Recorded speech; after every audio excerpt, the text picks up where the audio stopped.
image definition, image in a sentence, image pronunciation, image meaning. Welcome to another research paper word. American pronunciation of image. Image. I-mage. Image. Image as a noun means a visual representation of something.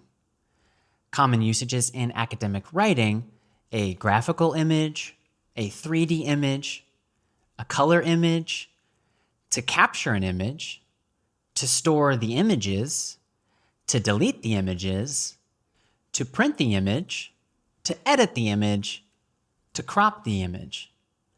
Example sentences: image, noun. The image captured of the snow leopard provided researchers with clues to their migratory patterns. Example sentence number 2, do not delete the images until the backup is complete.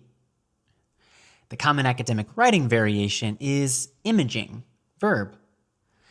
The machine, touted as the medical imaging machine of the future, faced many setbacks when the team was working on proof of concept.